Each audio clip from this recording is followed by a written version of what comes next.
I heard the neighbor's dog again last night. The same whimpering that starts around 10 and goes until something shifts in the air and it stops. You used to say that dog knew things we couldn't know. I still don't understand what you meant by that. The light switch by the front door has worn smooth under my thumb. 16 months now of the same motion before bed. Up, and the yellow circle falls across the front steps. Down, and the house settles into its corners. But I leave it up. Every night, I leave it up. There's a logic I can't explain to anyone, including myself. The electric bill came higher this month. Mrs. Chun from next door mentioned it when she saw me checking the mail. She said her rates went up too, but then she looked at my porch and didn't say anything else. I wanted to tell her it's not about the money. I wanted to tell her it's not even about you. But both of those would be lies, and Mrs.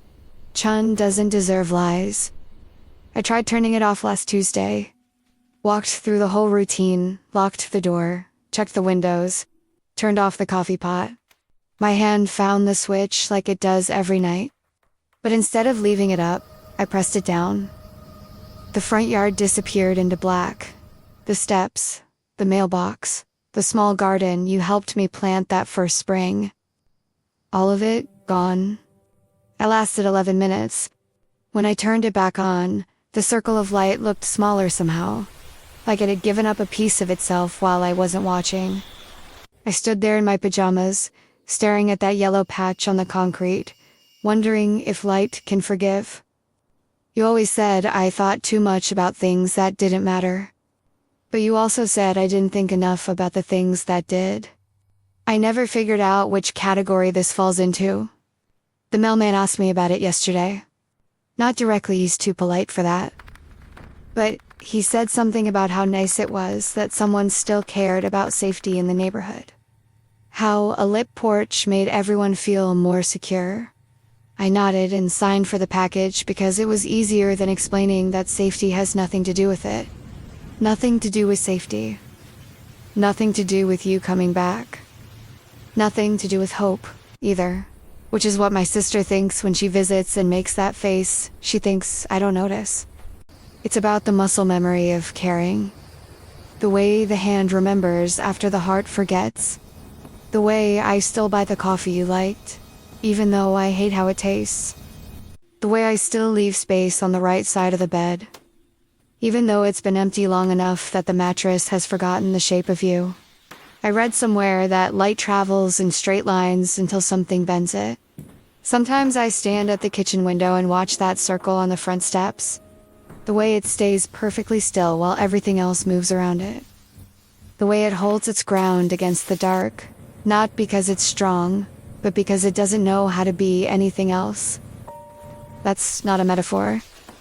I'm trying not to make metaphors anymore. You said I did that too much. Turned simple things into complicated meanings, when the simple things were enough by themselves. The light is just a light. The switch is just a switch. The habit is just a habit. But Tuesday morning, I forgot to turn the coffee pot off before work. Came home expecting that burned smell, the kitchen full of steam and regret.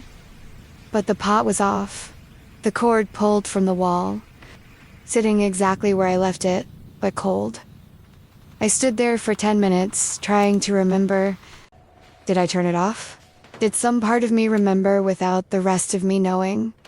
Or did you come by and turn it off the way you used to when I was running late? The logical answer is that I turned it off and forgot. The logical answer is usually right. The logic doesn't explain why I felt something watching me from the corner where you used to keep your books. Logic doesn't explain why the house felt less empty that day than it had in months. I know you're not coming back. I've known that for longer than I've let myself admit. But knowing something and accepting it live in different rooms of the same house. And sometimes those rooms don't speak to each other for months at a time. The light stays on because turning it off feels like giving up something I'm not ready to give up yet. Not you, I gave you up the day you didn't call on my birthday. Not the idea that you might come back.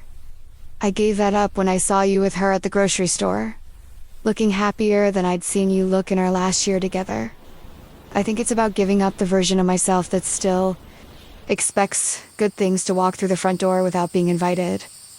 The neighbor's dog is quiet tonight. The street lamp at the end of the block burned out sometime last week, so my porch light carries more than its share of the neighborhood's small bravery against the dark. Tomorrow, I might turn it off. Tomorrow, I might let the front yard disappear and trust that it will still be there when morning comes. Tonight, though, I'm leaving it on. Not for you. Not for hope. Not for any reason that would make sense to anyone else. Just because my thumb knows which way to push the switch. And because some habits are too small to matter and too large to break.